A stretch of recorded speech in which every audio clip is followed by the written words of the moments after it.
Je m'appelle Sandrine Thiebaud-Mathieu. Je suis artiste plasticienne, j'aime me décrire comme ça. J'ai grandi à Troyes.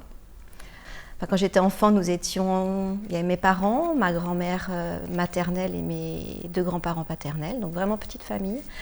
J'ai grandi en partie chez mes parents, puis à 6 ans, je suis partie chez mes grands-parents. On s'est pris la crise pétrolière de plein fouet et mes parents ont perdu leur travail tous les deux, donc ils ont dû se reconstruire et dans cette reconstruction, il y avait des temps de travail qui étaient complètement bouleversés. Donc je suis partie chez mes grands-parents pendant pas mal de temps, puis je suis revenue à l'adolescence chez mes parents.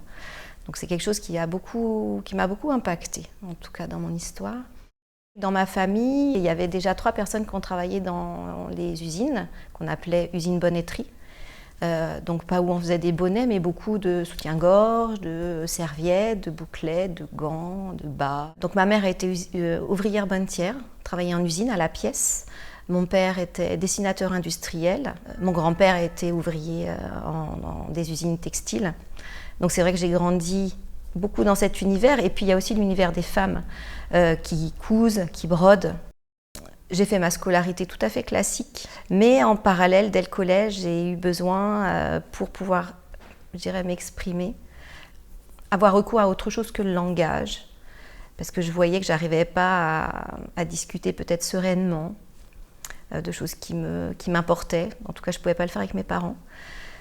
Donc un soir, j'ai commencé à dessiner, et là, c'était le début de l'aventure. Où là, je me suis dit, c'est là où je suis bien. En fait, je fais ce que je veux, personne ne m'embête parce que je ne dérange personne. Donc je me suis dit, c'est vraiment un endroit où j'aime être. Très vite, j'ai demandé à être inscrite aux cours municipaux des Beaux-Arts de Troyes. Et très vite, j'ai eu envie de passer à la vitesse supérieure, à suivre les cours pour adultes. Donc je devais avoir à peu près 14 ans, je pense, quand j'ai fait cette demande. J'ai réussi, donc j'étais la benjamine du groupe, c'était très chouette. Et finalement, j'y passais 12 heures par semaine, en plus des cours au collège puis au lycée. Et ça m'a tenue jusqu'au bac. J'ai fait un bac économique, rien à voir. Mais comme je ne savais pas trop, je me suis dit que ce bac me permettrait peut-être, si jamais ça me quittait, si ce travail, ce travail déjà, parce que pour moi c'était déjà un travail, mine de rien. Si ça me quittait, j'avais peut-être une porte de sortie avec un bac économique. Après le bac, je suis partie à Paris. J'ai eu cette chance d'être prise à la fac Panthéon-Sorbonne.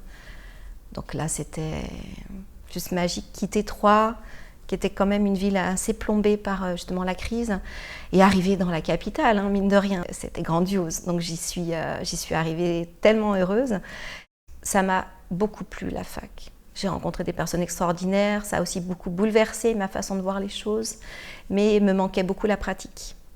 Donc je me suis réinscrite aux ateliers des Beaux-Arts de la ville de Paris, à Glacière, et j'ai passé 3 ans à peindre. Et là, c'était encore une nouvelle et belle aventure, avec des profs exigeants, mais géniaux. Ils m'ont donné les armes pour réussir à travailler seule, malgré les doutes, malgré le fait qu'on sache que vivre de son travail, c'est très compliqué. Mais au bout de ces 3 ans, je n'avais plus de doute. Je savais que c'était ça qu'il fallait que je fasse. Et puis j'étais capable de travailler pour vivre à côté, de travailler, faire autre chose. J'ai donné des cours aux adultes, principalement. Et j'ai rencontré des passionnés de dessin, de peinture, de modelage. Quand j'enseignais, quand je donnais mes cours, bien que je sois à temps plein, j'avais des grosses journées, donc du coup, ça me laissait au moins 3 jours par semaine de travail personnel. Donc ça me permettait et de créer, et d'exposer, de candidater. Voilà, le but c'était pour moi de maintenir les deux. Mais je sens que mon travail véritable, fondamental, c'est la création pure. C'est celle qui m'anime. Pendant les 2 ans quasiment de confinement, j'ai travaillé à la maison et là où je me suis dit, c'est clairement ce que j'aime faire. En fait, je n'ai pas vécu, j'ai eu cette chance, je n'ai pas vécu le Covid de manière compliquée. Au contraire, c'était pour moi un moment d'intense création. Et là, les cours se sont arrêtés puisque le centre culturel où je travaillais a fermé, hélas.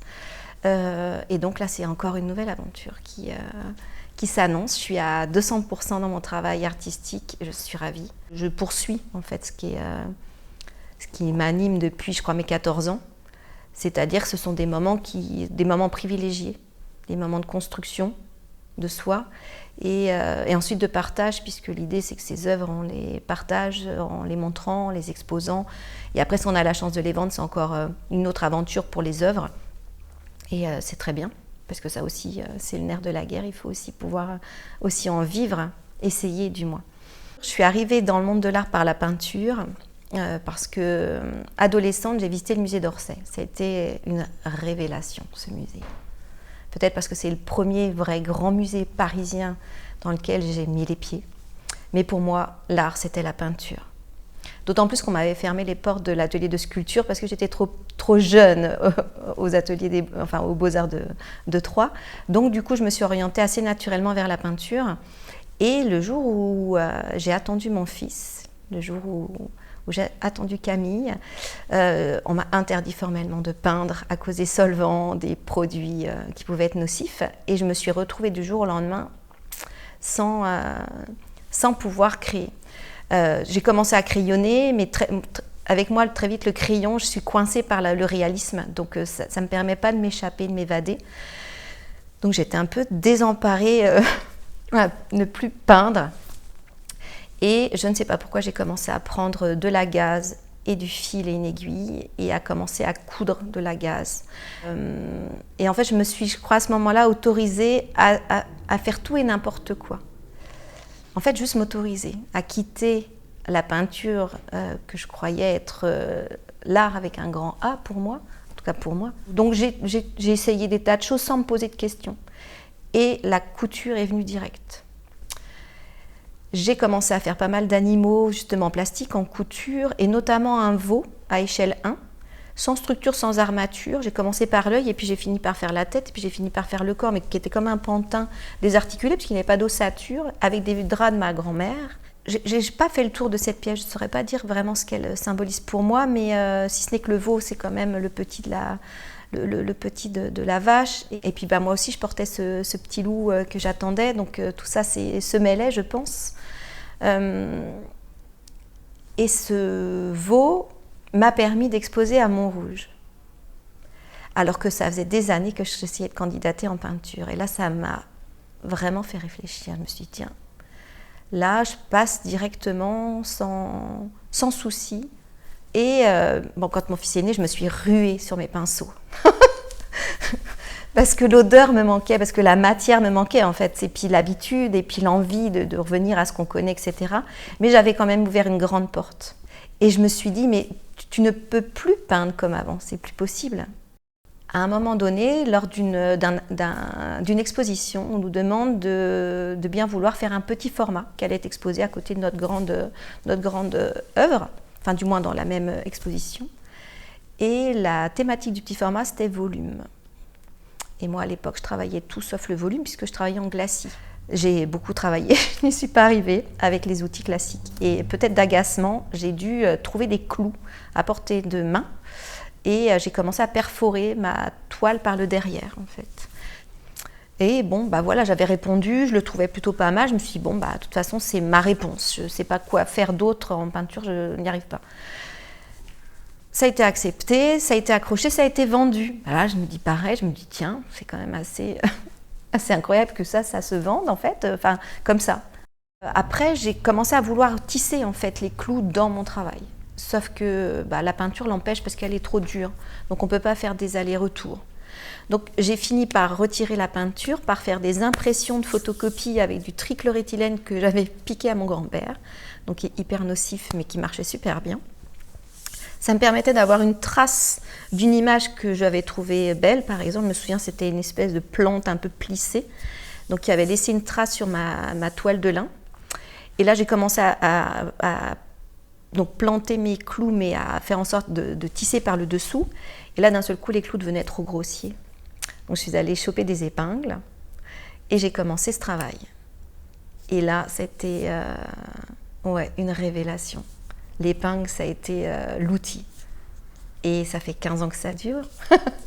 Et je travaille toujours avec l'épingle, mais avec maintenant beaucoup plus de sortes de types d'épingles. Et moi, mes épingles, finalement, elles bougent, elles évoluent, elles tordent un petit peu le tissu, elles le forment, elles le déforment. Et puis, bien sûr, on m'a demandé pourquoi les épingles, pourquoi quitter la peinture, pourquoi cet outil, pourquoi ça, pourquoi. Mais je n'avais pas de réponse. Et ça a été extrêmement compliqué jusqu'à temps que vraiment je me colle dans une formation. Où là, oui, j'ai été obligée d'aller jusqu'à me coller dans une formation pour m'obliger à mettre les mots. Et c'est pas vieux, c'est l'année dernière. À mettre vraiment les mots du pourquoi je fais ce que je fais aujourd'hui. Et pourquoi, alors que ça relève presque de l'obsessionnel, quand même, de piquer ou de planter des milliers d'épingles. Pourquoi je fais ça? Et j'ai la réponse. Enfin, en tout cas, une partie certainement de la réponse.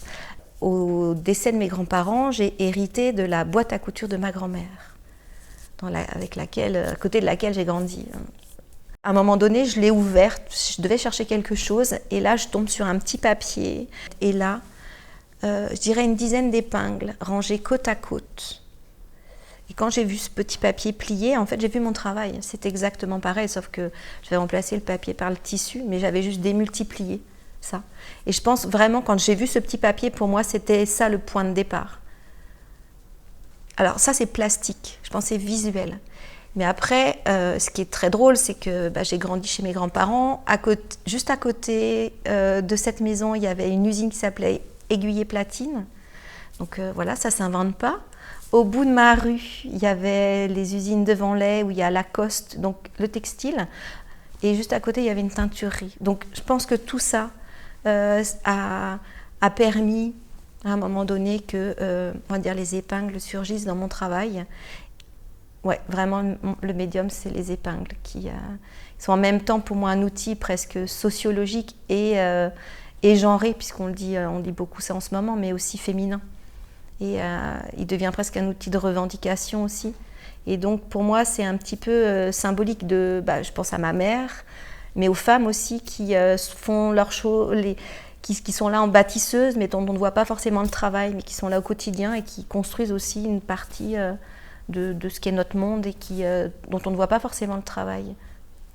Je ne sais pas si c'est un clin d'œil, mais en tout cas, c'est un attachement certain à ça, à cette féminité, mais aussi à ces petites mains qui œuvrent, dont on ne voit pas le travail, mais sans cette base, l'œuvre ne serait pas. Et là, l'épingle doit au départ s'en aller pour que l'œuvre ou la pièce textile se fasse, mais moi, sans épingle, il n'y a pas d'œuvre. Donc c'est pour ça que je sais que c'est l'outil par excellence, mon médium de prédilection. Et quand on me dit que je travaille le tissu, maintenant, pour moi, c'est clair que je commence à corriger et je dis que non, je travaille avec les épingles. Parce que je pourrais tout à fait virer le tissu pour ne garder que les épingles piquées dans toute autre chose. Je ne me sens pas si loin de la peinture que ça, malgré tout. D'autant plus que ces derniers temps, j'ai quitté le tissu un peu immaculé, c'est-à-dire le tissu initial qui portait la peinture, pour aller vers des tissus qu'on me donne et dont on me raconte un peu l'histoire, l'attachement aussi. Donc ça, c'est nouveau et c'est rentré aussi dans le processus de création. Et initialement, c'est venu avec aussi une chemise de nuit de ma grand-mère paternelle. Il y a beaucoup de choses qui tournent autour d'elle. J'ai récupéré une chemise de nuit qu'elle avait brodée jeune fille, qu'elle avait dû porter puisqu'elle était usée. Et je trouvais très belle, mais que je ne pouvais pas porter. Et il y a un moment donné, je me suis dit, mais ça rime à quoi de garder c'est un lien, c'est un attachement. Et je me suis dit, mais fais quelque chose avec ça. Et cette chemise de nuit brodée de ma grand-mère est donc le cœur d'une pièce qui s'appelle « Nous sommes déjà l'oubli que nous serons ». C'est un titre que j'ai emprunté à Borges. Je l'ai accompagnée de tissus que ma mère m'a donnés et de tricotins que j'avais retrouvés, pareil, dans la maison de mes grands-parents que je faisais étant enfant pour m'occuper.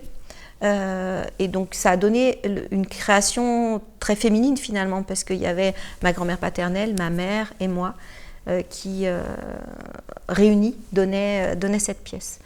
Et à partir de là, j'ai essayé de travailler avec des tissus que je récupérais ou que je recyclais de mon propre quotidien. Et jusqu'à la semaine dernière où j'ai eu la tristesse de perdre mon père en décembre. Et la première chose que j'ai faite, c'est que j'ai saisi ces mouchoirs. Et pareil, je me suis retrouvée dans le même dilemme, garder pour quoi faire. Et cette fois-ci, j'étais plus rapide que la fois dernière. J'ai directement mis sur une mousse que j'avais formée. Et j'ai repris le motif du mouchoir avec mes épingles, patiemment. Et je l'ai posé dans un couvercle avec le parfum de mon père, ce qui fait qu'elle devient en fait presque l'incarnation de son absence. Et il y a juste l'odeur que je connais de mon père, de l'eau de Cologne que tellement d'hommes ont dû porter, mais qui pour moi est l'odeur forcément de mon père. Donc l'idée de la peinture, c'était quitter mes origines, m'éloigner absolument de mes parents, mes grands-parents, de cette histoire familiale. Et donc la peinture, du coup, pour moi, c'est vraiment un symbole de liberté. Mais quand les épingles sont arrivées dans mon travail et que j'ai réalisé que c'était les outils, bien sûr, de ma mère, mais beaucoup de ma grand-mère, mais aussi des outils très symboliques de là où je viens, ces épingles, finalement, ne font que me rapprocher de ce que je suis, peu importe la thématique, peu importe si je pique dans du tissu, du papier ou je ne sais quoi à venir, mais l'épingle fait que je suis maintenant plus proche de moi que je l'ai été jusqu'à présent.